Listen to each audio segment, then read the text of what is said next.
हम सब अपने स्मार्टफोन्स के बिना काफी इनकम्प्लीट फील करते हैं और 2 मिनट के लिए भी फोन इधर से उधर हो जाए तो ऐसा लगता है कि कुछ मिसिंग है। लेकिन क्या आप जानते हैं कि आपके स्मार्टफोन में क्या क्या इन्फॉर्मेशन होती है? आपका फोन हैकर्स के लिए किसी गोल्ड माइन से कम नहीं होता, जिसमें आपके पर्सनल इन्फॉर्मेशन, आपकी ओटीपीज और आपके फाइनेंशियल सीक्रेट्स भी होते हैं। और इसी वजह से स्मिशिंग के स्कैम्स बढ़ रहे हैं। स्कैमर्स आपको एसएमएस या व्हाट्सएप या और किसी भी चैट वाले प्लेटफॉर्म के जरिए कुछ ऐसे लिंक्स या फिर एप्स के डाउनलोड के अटैचमेंट्स भेजते हैं, जिनको डाउनलोड करने के बाद आपका फोन खतरे में आ जाता है। मतलब कि वो पूरी तरह से हैक हो जाता है। जैसे कि आपका फाइनेंशियल नुकसान, आइडेंटिटी थेफ्ट, मैलवेयर का इन्फेक्शन आपके फोन में, सिक्योरिटी कॉम्प्रोमाइज और बहुत कुछ हो सकता है। लेकिन इस सबसे घबराने की जरूरत बिल्कुल नहीं है। आप इस सिचुएशन को कम्प्लीटली कंट्रोल कर सकते हैं और मैं आपको बताऊंगी 3 आसान तरीके जिससे कि आप ऐसे स्मिशिंग अटैक्स को कंट्रोल कर सकते हैं और अपने आप को सेफ रख सकते हैं। तो ऐसे स्मिशिंग अटैक से बचने के लिए और अपने डेटा को और अपनी पर्सनल इन्फॉर्मेशन को सिक्योर रखने के लिए आपको ये पता होना बहुत जरूरी है कि स्मिशिंग अटैक्स की क्या पहचान होती है। मतलब वो क्या एसएमएस होते हैं जिन्हें पहचान कर आप ये पता लगा सकते हैं कि वो स्मिशिंग अटैक है या किसी हैकर्स के थ्रू आपके पास ये मैसेज आए हैं।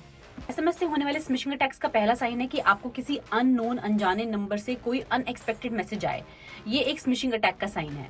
हो सकता है कि इस मैसेज में आपके लिए कोई टेम्पटिंग ऑफर्स हो, आपको कुछ ऐसी अर्जेंट चीज करने के लिए कही गई हो जिसके बिना आपका भारी नुकसान हो जाएगा, या फिर ऐसा हो सकता है कि आपको मैसेज में ये करने को मिले कि आपका अकाउंट ही कॉम्प्रोमाइज हो गया है और उसको सेव करने के लिए आपको ये एक्शन लेना पड़ेगा। दूसरी चीज, अगर ऐसे किसी भी एसएमएस में आपसे कोई पर्सनल और कॉन्फिडेंशियल इन्फॉर्मेशन मांगी जा रही है, जैसे कि आपका नाम और एड्रेस, आपका पैन कार्ड, आपका आधार कार्ड, यहाँ तक कि आपका बैंक अकाउंट नंबर, तो ऐसे एसएमएस से बिल्कुल अलर्ट हो जाइए और इन पर बिल्कुल ध्यान मत दीजिए।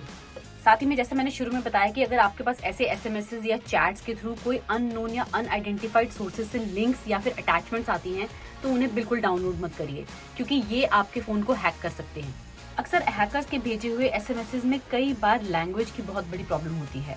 या तो उनकी अंग्रेजी ठीक नहीं होती है, या फिर ग्रामेटिकली बहुत सारी मिस्टेक्स होती हैं, या फिर वो किसी स्लैंग वर्ड्स का यूज करते हैं। जैसे कि अगर उन्हें प्लीज लिखना है एसएमएस में, तो वो PLEASE को लिखने की बजाय PLZ लिखेंगे। ध्यान दीजिए कि कोई भी जेन्युइन ऑर्गेनाइजेशन, बैंक्स या फाइनेंशियल इंस्टीट्यूशंस की भी अगर बात करें, तो कभी भी वो अपने मैसेजेस को इतना कैजुअली नहीं भेजते हैं। उनके मैसेजेस कंप्लीटली एरर फ्री होते हैं। इन तरीकों को आपको स्मिशिंग अटैक होने के बाद नहीं अपनाना है, बल्कि उससे पहले ही अपनाना है, ताकि आप किसी भी स्मिशिंग अटैक का शिकार नहीं बन सके।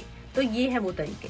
सबसे पहले आपको अपने पासवर्ड्स पर ध्यान देना है। अपने पासवर्ड्स को बहुत ही मुश्किल और कॉम्प्लेक्स बनाइए, उन्हें ऐसे ही कैजुअली मत रखिए और सब पासवर्ड्स को रेगुलरली अपडेट करते रहिए। सारी एप्स और वेबसाइट्स और लॉगिन्स के सभी पासवर्ड्स यूनिक होने चाहिए, ताकि हैकर्स के लिए ये इजी नहीं हो कि वो आपके सारे पासवर्ड्स को एक ही बार में हैक कर लें।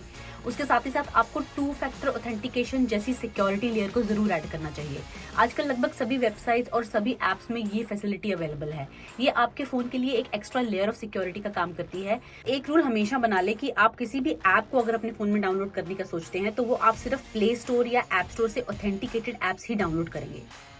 साथ ही साथ किसी भी अनजाने लिंक पर ऐसे ही बिना सोचे समझे क्लिक नहीं करेंगे और एक अच्छे एंटीवायरस सॉफ्टवेयर में जरूर इन्वेस्ट करिए। ऐसे एंटीवायरस सॉफ्टवेयर जब आपके फोन में इंस्टॉल होते हैं, तो ये आपके फोन को किसी भी मालवेयर अटैक से बचा लेते हैं और आपका भारी नुकसान होने से बच सकता है।